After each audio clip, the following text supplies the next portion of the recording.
Shalom a todos los que se encuentran en sintonía a esta hora, cuando son las 7:30 de la noche, hora de Brasilia. Saludos a todos mis hermanos quienes se encuentran en las cuatro confines de la tierra por el norte, sur, este y oeste, especialmente a la voz de Beas, perdida en la Casa Real de Israel. Y a todos los que se encuentran en sintonía con el estudio de la Torá. Bueno, continuando con el estudio de Yom Teruah y esa diferenciación y ese análisis con lo que es el Rosh Hashanah, vamos a continuar con el estudio de los acontecimientos que sucedieron tras la caída del muro de Jericó. En primer lugar, quiero decirles que todas aquellas personas quienes están siguiendo la huella de Mashiach Yeshua a través del retorno a la Torá, es necesario comprender que para comprender la Torá, para comprender la Escritura, tiene que tener una sola visión, que es fijar su atención, que es fijar el pensamiento en el oriente, no en el occidente. Entonces, Jericó fue la parte del reino amorreo. Fue una sociedad totalmente corrupta, depravada y pagana. Esto lo podemos encontrar en el libro de Bereshit o en el libro de Génesis 20:17 y 15:16. Ahora, vemos que podemos encontrar un personaje principal que liderizó esa empresa, esa batalla, para que el pueblo de Israel pudiera tomar posesión de la tierra prometida, la tierra que fluye leche y miel. Ahora, también vamos a estudiar y cada palabra, cada acontecimiento, cada dato que estoy suministrando en este momento tienen que llevarlo en paralelo, porque la Torah no se puede estudiar de manera aislada, tiene que ser estudiada desde el punto de vista contextual, todo en un mismo sentido y todo en una misma dirección.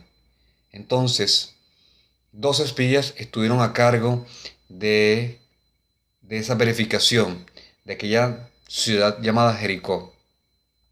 Entonces Josué envió dos espías en calidad de una misión de reconocimiento con el, con el, por ejemplo, con el objeto de evaluar las defensas de los muros de Jericó.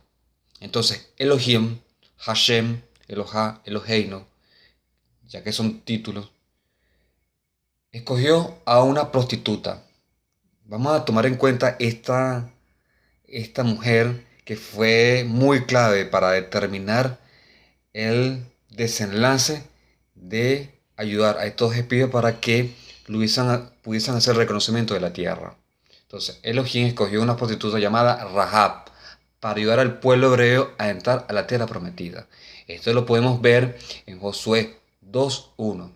Ahora bien, Rahab en hebreo significa amplia, abierta, generosa.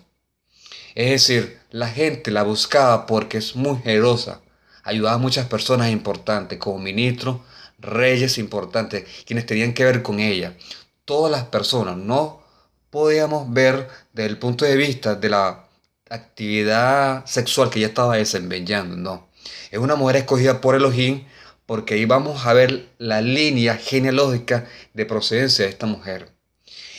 La buscaban, ella gustaba ayudar a mucha gente. Fue una mujer joven y muy bella. Entonces, aquí hay algo muy importante porque aquí hay gematría. No voy a decir cábala porque la cábala es otra cosa. Aquí hay gematría. Recordemos que la gematría es la decodificación del código que está dentro de la Torá, basado en números. Por ejemplo, Yeshua. Si usted puede aplicar la gematría, vemos que la primera letra de ese nombre tiene un número y ese número lo va a ayudar a entender varios desenlaces que hay dentro del código de ese nombre o de esa palabra. Entonces, ya vemos que Rahab fue una mujer muy importante porque ella tenía eh, un prostíbulo, si se puede decir, o una posada a las afueras de Jericó. La posada de Rahab fue un lugar público donde concurría todo tipo de personas, todo tipo de hombres, personas de grande reconocimiento, ideal para buscar información secreta. Entonces, aquellos dos espías fueron Pinchas y Caleb. Fueron hombres de carácter, de buena trayectoria profesional, y eran sobre todo prudentes a la hora de realizar alguna actividad que iba en pro de todos los estudios que ellos fueron planteados. Entonces, Rahab fue una mujer que deseaba el cambio, la justicia e igualdad dentro de sí misma. Entonces, ella se encontró con un sistema político implementado en Jericó, porque en aquel entonces quien estaba gobernando Jericó era un rey muy malvado, muy depravado. Ya vamos a ver quién fue este hombre. Estaba cansada de la dictadura del rey, abuso de poder e injusticia, pero no vivía en la ciudad de Jericó. Rahab estaba en las afueras, era marginada, atrevida, protectora de su familia. Era atraída una mujer muy aguerrida, muy joven. Entonces, pero jugó un papel muy preponderante para que el pueblo hebreo tomase el control de la ciudad, fuera tomada por asalto por la ciudad. Entonces, vemos que también Rahab fue una mujer también que buscaba elementos muy importantes para tomar el control de esa actividad. Entonces, de esa situación. También podemos encontrar otros elementos de esa mujer. Rahab se casó con Salmón. No el salmón del pez, propiamente dicho. Con Salmón, donde engendraron a Boz. Esto lo podemos encontrar en Matilla o en Mateo 1, del 5 al 6. Ahora bien, ¿quién fue Boz? Fue un hombre natural de Belén, de la tribu de Judá, esposo de Ruth, rico y dependiente de Hashem. Entonces vemos que nosotros, para tomar en consideración grandes decisiones, tenemos que depender de Hashem. Ningún hombre, ninguna mujer de la Casa Real de Israel puede actuar de manera independiente. Nosotros dependemos de Hashem a la hora de tomar grandes decisiones. Entonces Salmón fue hijo de Naasón, casado con Rahab, quien engendró a Boz. Naasón, hijo de Amidad, de la quinta generación de la tribu de Judá. Aquí está una clave profética.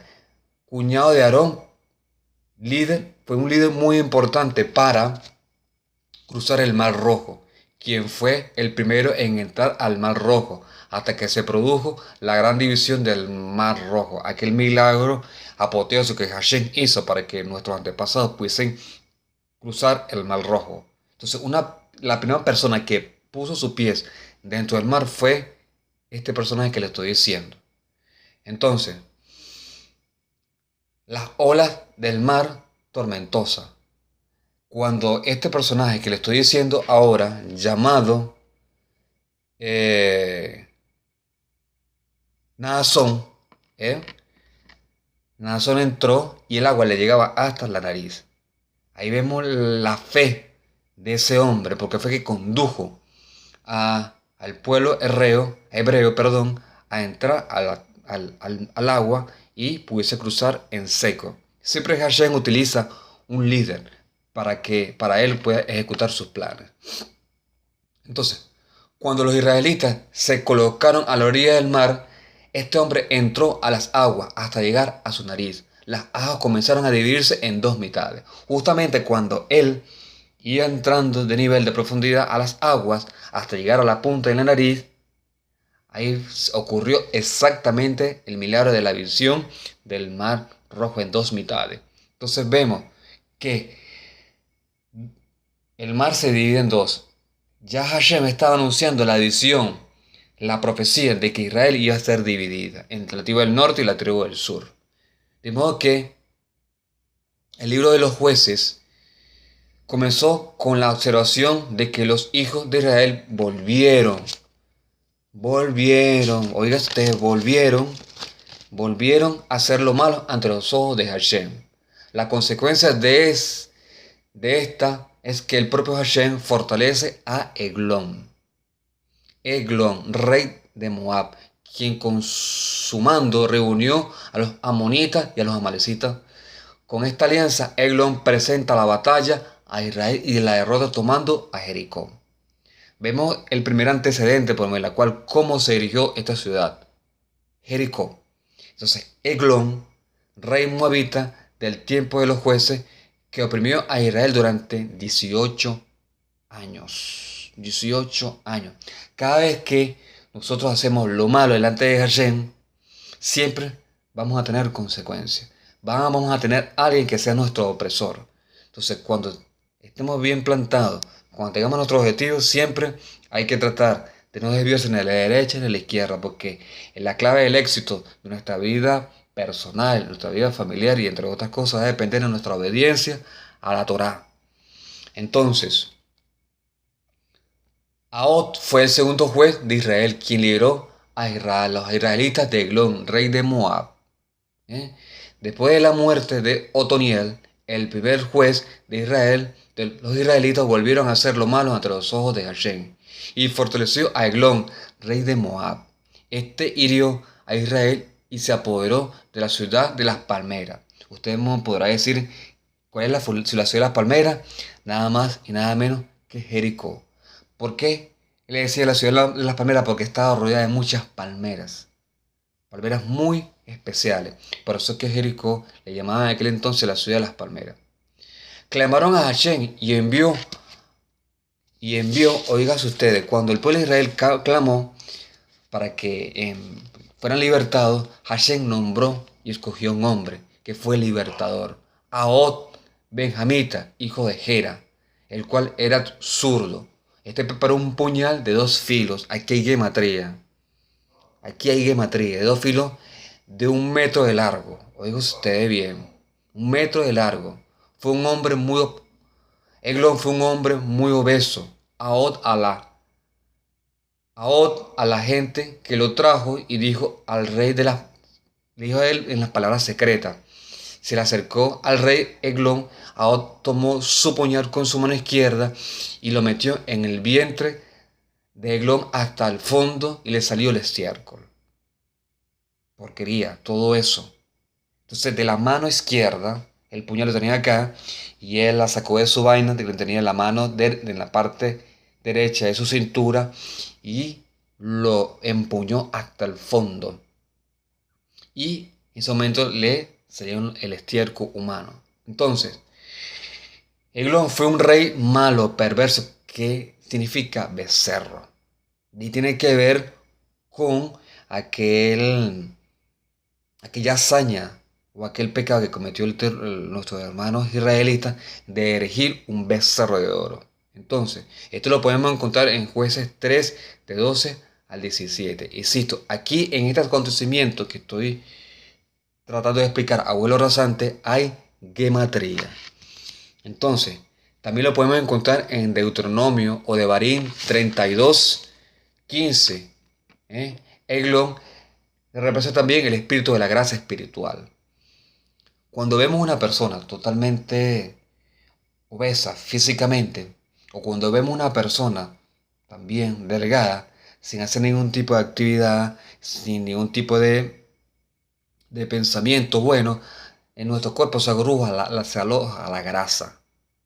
Y esa grasa, implica muchas cosas espirituales que impide que nuestra vida sea totalmente equilibrada entre los ojos de Hashem.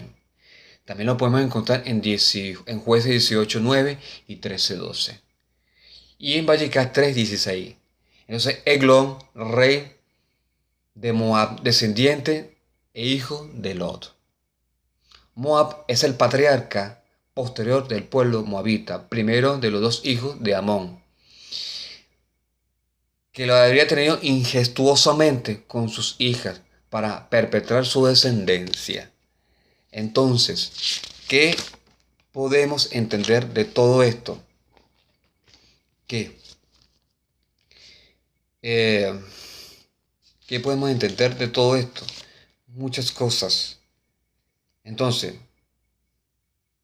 también podemos decir que eh, Eglón, ya sabemos que fue un rey moabita de los tiempos de los jueces que oprimió al pueblo de Israel durante 18 años. Entonces, ¿qué nos queda de todo esto? Es que,